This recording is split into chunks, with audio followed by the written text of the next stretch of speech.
4, 3, 2, 1.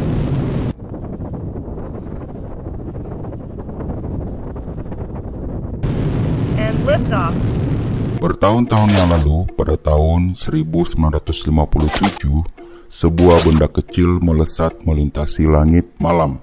Bekas Uni Soviet, sekarang Rusia, telah menempatkan satelit buatan manusia pertama keluar angkasa dengan peluncuran Sputnik. Pencapaian Rusia ini adalah awal dari apa yang sekarang dikenal sebagai The Space Race.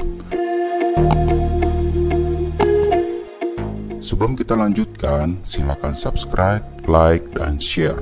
Bagi yang sudah subscribe, kami ucapkan terima kasih. Mari kita ikuti pembahasan berikut ini.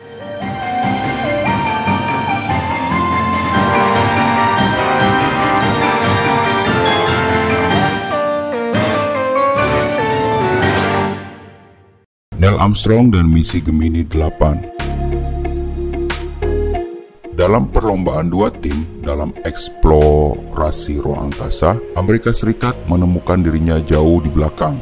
Fakta ini semakin meningkat ketika kosmonot Soviet Yuri Gagarin menjadi manusia pertama yang terbang ke luar angkasa pada tanggal 12 April 1961. Selamat penerbangan bersejarah Gagarin.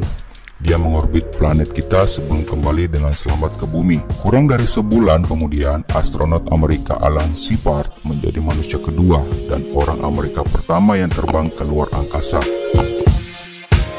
Misinya adalah menerbangkan suborbital, yang berarti dia telah mencapai luar angkasa tetapi tidak mengorbit bumi seperti yang dilakukan Yuri Gagarin. Dalam pidatonya di Universitas Rice pada tahun 1962, Presiden Amerika Serikat John F. Kennedy menetapkan tujuan bahwa sebelum akhir dekade ini Amerika Serikat akan mengirim manusia ke bulan dan mengembalikannya dengan selamat ke bumi, kata Presiden.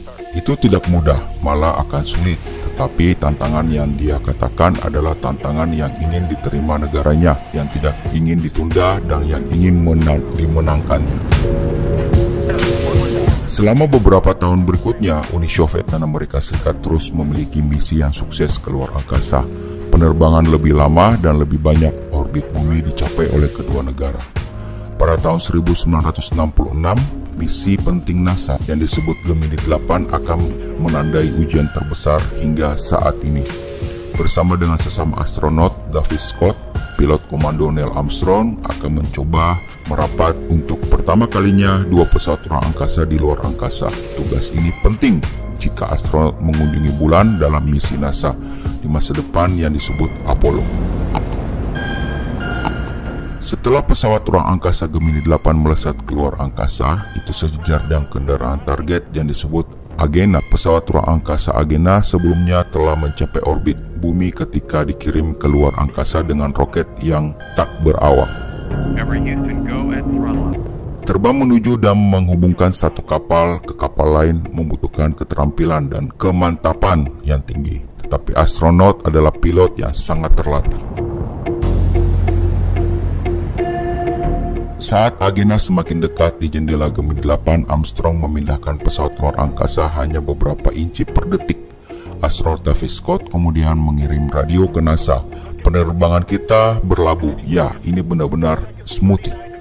Kedua kapal itu menjadi satu, sejarah telah dibuat.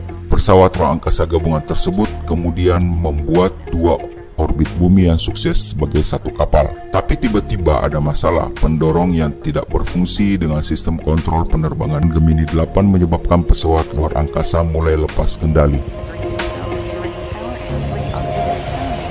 Dengan berlalunya setiap detik, pesawat ruang angkasa Gemini 8 berguling sepenuhnya. Pilot komando Armstrong memberi tahu NASA tentang situasi yang mengerikan itu. Selama berputar dan berguling, Armstrong berhasil menjangkau dan mengaktifkan sistem masuk kembali ke pesawat ruang angkasa. Ini menstabilkan pesawat ruang angkasa sehingga tidak lagi berputar. Tetapi dengan mengaktifkan sistem masuk kembali, NASA memutuskan bahwa misi tersebut harus dipersingkat demi alasan keamanan. Para kru mengerti bahwa sudah waktunya untuk membawa pulang Gemini 8. Beberapa saat kemudian mereka terdampar di Samudra Pasifik. Misi Gemini 8 awalnya dijadwalkan berlangsung selama 3 hari, termasuk astronot David Scott keluar dari pesawat luar angkasa selama 2 jam berjalan di luar angkasa. Namun kerusakan pendorong telah memotong misi menjadi hanya 10 jam. Terlepas dari ini, Gemini 8 sukses. 2 astronot kembali dengan selamat, dan tonggak penting dari pendaratan pertama di luar angkasa sangat penting bagi keberhasilan misi di bulan di masa depan. Pada tanggal 20 Juli 1969, astronot Neil Armstrong menjadi orang pertama yang berjalan di bulan selama di misi Apollo 11 NASA. Tujuan mendiam Presiden Kennedy telah terwujud. Saat berada di bulan, Neil Armstrong dan sesama astronot Buzz Aldrin meninggalkan sebuah plakat. Plakat itu berbunyi, "Di sini orang-orang dari planet Bumi pertama kali menginjakkan kaki di bulan pada Juli 1969 Masehi." Selama misi, para astronot mengakui rekan-rekan mereka dari Apollo 1 yang secara tragis tewas dalam kebakaran landasan peluncuran. Mereka juga mengakui Uni Soviet yang juga kehilangan kosmonot dalam eksplorasi ruang angkasa. Perlombaan luar angkasa adalah 2 negara yang bersaing untuk meraih juara pertama di luar angkasa, tapi mereka benar-benar satu tim. Saat fakta dipelajari tentang ruang angkasa, kita semua dapat manfaat dari pengetahuan tersebut. Tidak peduli siapa yang pertama kali menemukannya, saat ini Amerika Serikat dan Rusia bekerja sama di Stasiun Luar Angkasa Internasional. Satu tim bekerja keras setiap hari untuk membantu lebih memahami dunia kita dan menjadikannya tempat yang lebih baik bagi kita semua. Demikian Sobat FlashTube, kisah inspirasi kali ini yang kami dapat sampaikan. Jangan lupa bagi yang belum subscribe, silakan subscribe, like, dan share supaya kalian tidak ketinggalan cerita atau informasi terbaru dari kami. Sampai jumpa.